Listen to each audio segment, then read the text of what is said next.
What's up, and welcome back to Interpreting the Stars, where today we're talking about Donnie Yen's latest film in one of his most popular series ever, Yip Man 4, the finale. IP Man 4? Internet Protocol Man 4? Just kidding. Tell you what, this is the last film on my 2019 film to-do list, and it was also one of my highest anticipated films of the year too, because I can't even begin to tell you how much that I love this series. Donnie Yen is a legend, and this is the final film in the series. It'll surely be missed, but that's just in general with how it relates to the franchise. Well, what about Yip Man 4 on its own? Is my appetency to praise this series enough to call the final film great, or is the series just better off ending here? Let's get crackin'. This review is brought to you by the word of the day, appetency. A longing or desire, aka the feeling Homer gets when he sees a nice sprinkled donut. Yip Man 4, the finale, stars Donnie Yen one last time as the legendary Master Yip when he travels to America to look for a good school for his son to attend. In America, Yip Man discovers a multitude of racism towards his culture from every direction. He may be the only man that can stop that racism from getting worse.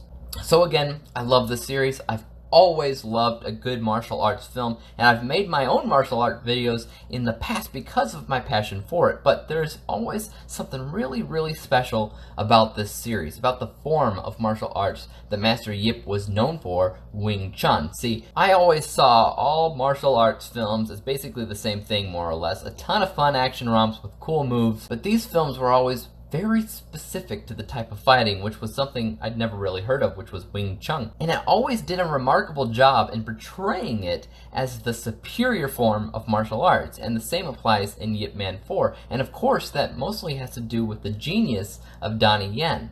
He plays this role magnificently. He always has. In the past, I've seen the other films featuring the same character, but nobody holds a candle to Donnie Yen. They really don't. Yip Man was known for, in real life, to be the man that taught Bruce Lee. And the greatest thing about this series is that they made Bruce Lee always look like he still needed to learn a thing or two from the real master, while also making Bruce Lee look as awesome as ever. And his character shines the brightest in Yip Man 4.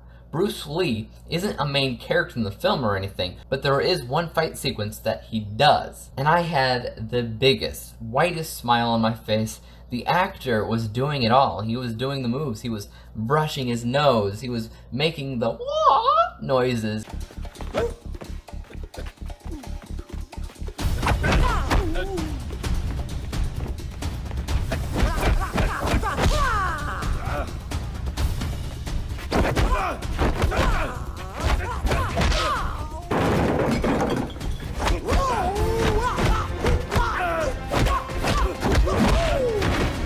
And it just brought me back to when I was a kid, watching all of his movies, and it just made me miss him that much more. Bruce Lee, in so many ways, was the epitome of martial arts in film, and to see this actor kind of revitalize some of that soul was just pure magic to me. Totally unnecessary for plot progression, but such a joy to experience. But that's just it. Plot progression is kind of weak in this film. When you look at the film's plot, there's really not much of one.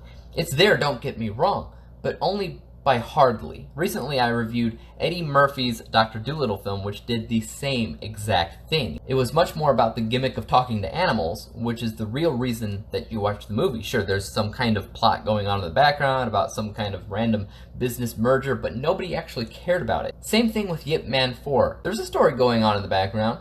It's about Yip Man trying to find a school for his kid. But nobody cares. They're watching it for the gimmick of the martial arts. And for most martial arts films, that is fine. But the series started off on a stronger note. It started off in the midst of war, and there was a more realistic plot progression at that point. And a plot that you actually kind of cared about. I'm not saying that you don't care about, say, racism, because that's the most significant aspect of this film. But it's hard to get super engaged with that racism and how it affects any given character when you have the Americans in this movie who all suck. They're terrible, and they're not terrible human beings, although they kind of are terrible human beings at the same time. They're terrible actors. Now, this partially has to go into BTS, maybe some dialogue issues, some overdubbing some of the lines, but something about what the Americans say in English and how they say it is really, really cringeworthy. It's bad. But at the same time, you have to look at it from both sides. Seriously, if you don't think the physical requirements for believably performing martial arts is good acting, then shame on you. Can you do what Donnie Yen does? No, and that 100% goes into acting. But I get it, I do. They have to sacrifice the expression bit of acting for the pristine performance bit. You can't always get both, especially if you're a foreign casting agency that doesn't have a ton of Americans working for you.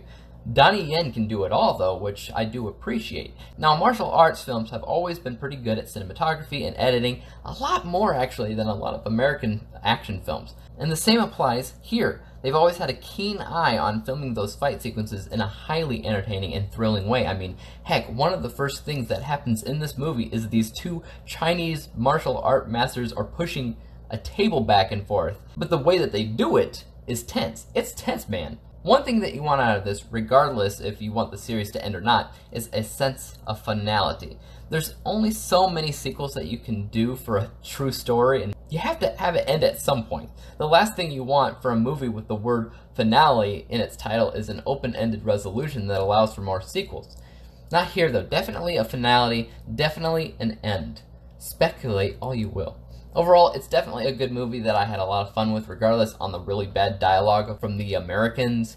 The fighting was, once again, on point, even if it wasn't as good as some of the predecessors, even at its worst. The fighting in this series is better than most other martial arts films. So from an unbiased view, I think it did everything that it needed to do to close the book, to close the chapter on the story of Yip Man, and I'd say the unbiased score is 72%, but again, I do love this series. Donnie Yen is great, the stuff with Bruce Lee is mesmerizing, so my bias score is 82%, averaging everything out to a final score of 77%, 77 out of 100 possible stars, landing this film with a letter grade of C+.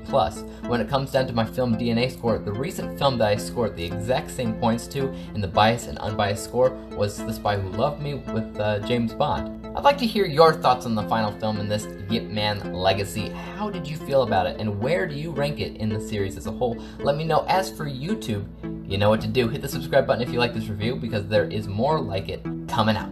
Hit the thumbs up button, because that always helps out my channel, and don't forget about the little bell icon, because that'll help notify you when I come out with my next review. And until then, peace out!